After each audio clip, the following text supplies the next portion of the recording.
Hi everyone! Papunta po kami sa isang beach dito sa Samal Island. At ngayon at pasakay na nga kami. Yes po, nandito po ako sa Davao City. Umuwi po kami kasi summer vacation doon sa Japan. At super excited po naming makapunta ng beach dahil nga matagal-tagal din kaming di nakauwi at nakapag-banding ng aking pamilya. Buti na lang talaga at maganda ang panahon ngayong araw. Ito po yung kapatid ko. Yan, isa ko pang kapatid. At ayan, siksikan kami sa loob ng sasakyan. Balik kami lang din po kasi nga hindi na nakasama yung mama at papa ko kasi nga meron din silang importanteng meeting daw. So next time na lang. Ang dami na rin pinagbago dito sa Davao City.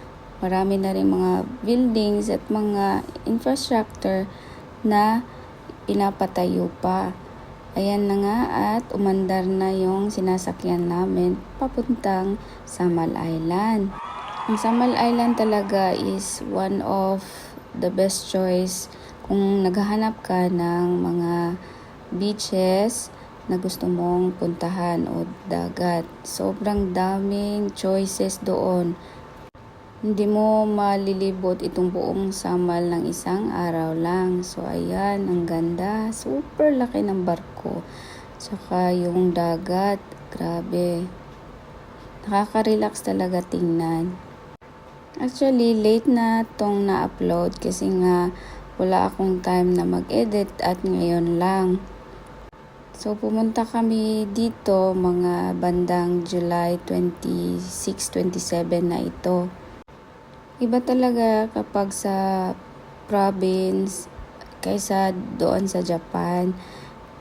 Mas feel ko yung sa province talaga kasi feel at home ako at yun, more cheaper yung mga beaches, mga dagat na pwedeng puntahan at syempre, malapit lang din. Sa Japan naman is yung prefer ko is yung sapa, ganon. Mas malinis yung tubig kaysa doon sa dagat.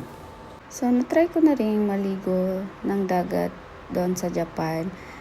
Kaso, malayo nga lang at di masyado rin malinaw yung tubig. Yung famous kasi sa kanila is yung mga pool. Kasi malalapit lang. So, madami niyan. Not all naman madudumi. Pero yung mga magaganda talaga, dinadayo talaga siya kasi malayo. At yung iba naman, kung gusto lang malapit, maraming kawa or sapa dyan na malilinis. At nakuhanan ko din ng video itong pinapagawang tulay from Davao to Samal Island. So, mapapabilis na ang pagpunta mo ng Samal Island pag matapos ito. Wow! At sa wakas at nakarating na rin kami dito sa Samal Island. Sobrang na-enjoy namin yung view ng dagat kanina. At ayan, papunta na kami doon sa dagat na napili namin.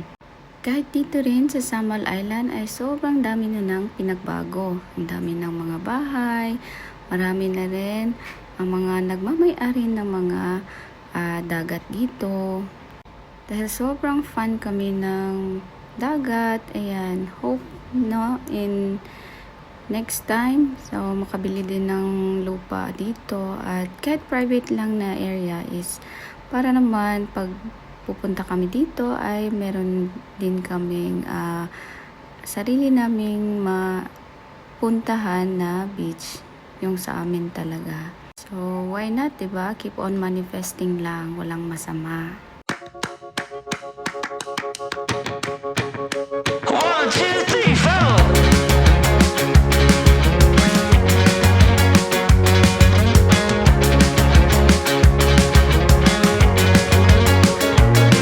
Well, I tipped my tooth on a tangerine,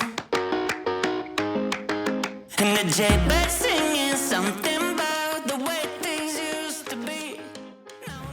Ayan na at sa wakas ay nakarating na rin kami dito sa Villa Amparo.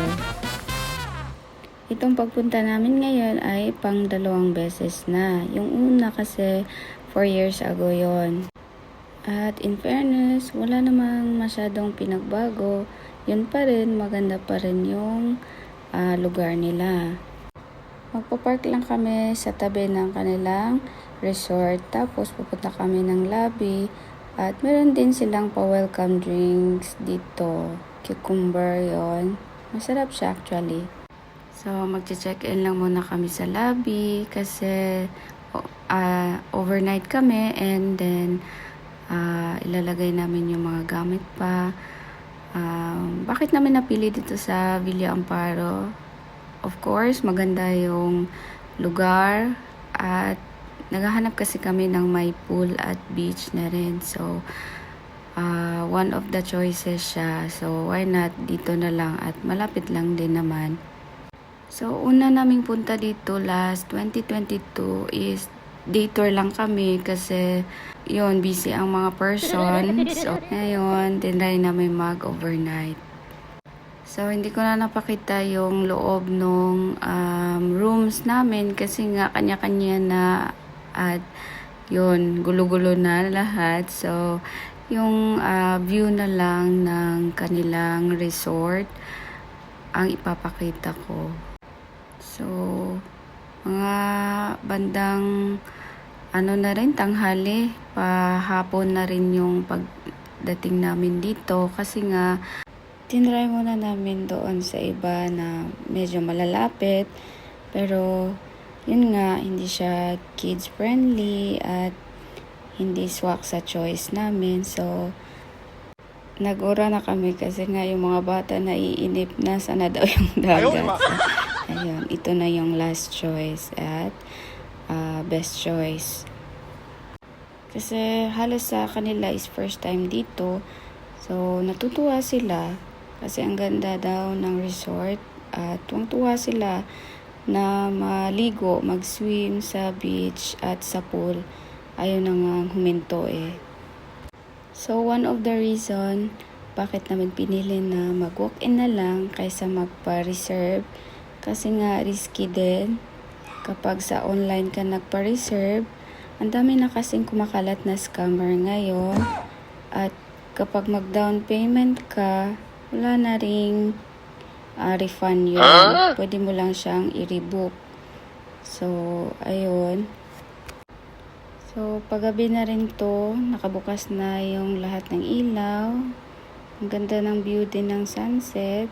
Ayan, tsaka hindi na masyadong mainit at cool na yung hangin. Super happy ko, alam niyo lang, kasi nga ang tagal ko na rin na pinipray na sana makauwi at at last nandito na rin kami. Kaya sinusulit ko yung bakasyon namin dito kasi nga pagbalik namin iba din yung ambience na makikita namin sa Japan. So, yun. Tapos every Saturday may mga banda din ditong tumutugtog. So, maaliw ka rin talaga. Ayan, may souvenir shop sila at dito pwede ka mag-order ng food, drinks, snacks kung ikay nagugutom. Diyan, pumasok ka lang sa loob at marami silang staff na mag-entertain sa'yo. So, ang ganda din ng night view sa pool. May maraming ilaw. So, ayan, kung gumabi na, sobrang lakas ng ulan. At ayan, kumain na kami ng dinner. Ayan, salo-salo kami lahat dyan. At ayan, sobrang saya at busog. Ayan, yung anak ko, nag-try siya ng buko. Approve naman sa kanya. At ayan, kinagabihan ay naligo sila ulit. Sinulit nila talaga ang pagkakataon. At meron pang part 2 nito kasi overnight kami. Panoorin nyo. Salamat!